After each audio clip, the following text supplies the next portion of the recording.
After the pit stop, it was time for our next outfit. One of the pictures I had seen was of Kevin as the ring bearer at somebody's wedding. The outfit was a pair of black knee breeches, with a black satin sash, patent leather-strapped shoes with white stockings, and a cream-colored silk shirt. The breeches were a tight fit over the diaper, but it worked out. He was absolutely adorable. "You're ready for the next royal wedding," I said. "Really feel silly," he said. "Do I have to do more of these?" "One more and I'll take you for ice cream," I said. "Deal," he responded.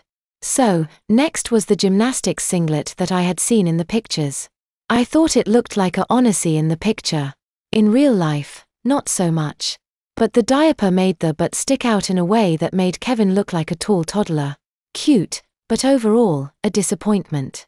Last outfit. Time for ice cream. Kevin cheered. "Let's get you into some street clothes, unless you want to wear your ring bearer's outfit." "No way, I'd rather wear the kilt," Kevin said. "Okay," I responded, "the kilt it is." "That's not what I meant," Kevin said back.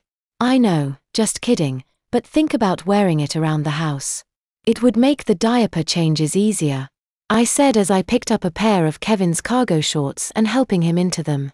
"I'll think about it." "Where do you want to go for ice cream?" I asked. He told me the name of a place in the mall. At that point, the bell rang, and when I opened the door, it was the delivery guy from the pharmacy. Doc Tom called this in. He also asked me to bring over a rental pediatric wheelchair.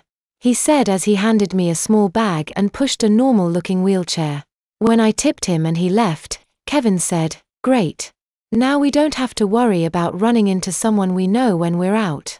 CH37. I was mildly confused about the wheelchair.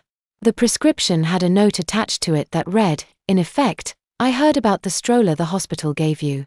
I think this might be a bit less embarrassing for Kevin around here." Doc Tom is a thoughtful guy. I said to Kevin, "I thought you didn't mind the stroller." "I don't," he said, "if nobody is going to recognize me. But around here, I might run into somebody I know or somebody who might remember me when school starts. This is a small town." Makes sense, I thought. "Okay," I said. "It says I'm supposed to give you one of these pills and a full glass of water every 2 hours. Might as well start now." I walked into the kitchen, filled up a glass of water and gave Kevin his medicine. He took it like a good boy and I said as much. He rolled his eyes at me for that.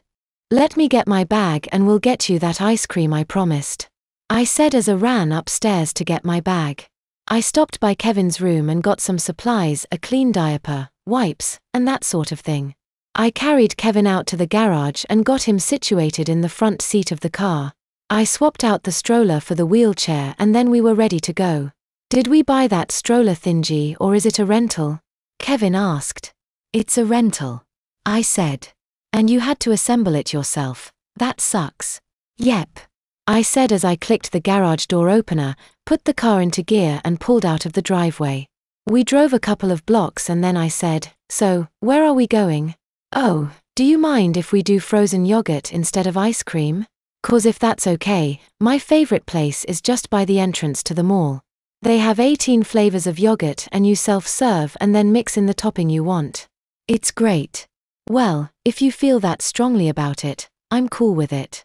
To make small talk, I said, "When do you turn 16? "Not until October." "So, no driving this summer?" "No, it's okay though. I'd probably get stopped by the cops for driving without my mommy.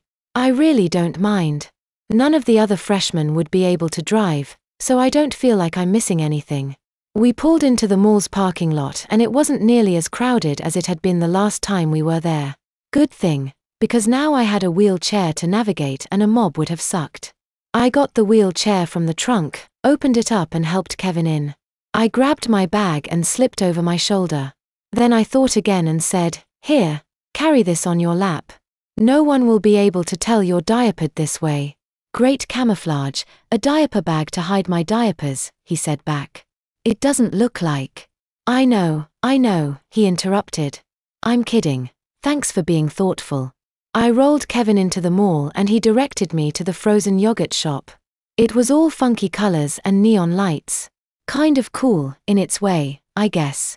When we crossed the threshold, a girl's voice cried out, "Oh my God, Kevin. Is that you?" Kevin and I looked over to the source, and behind the counter was Ashley Dunn, the girl from church. Ashley stepped from behind,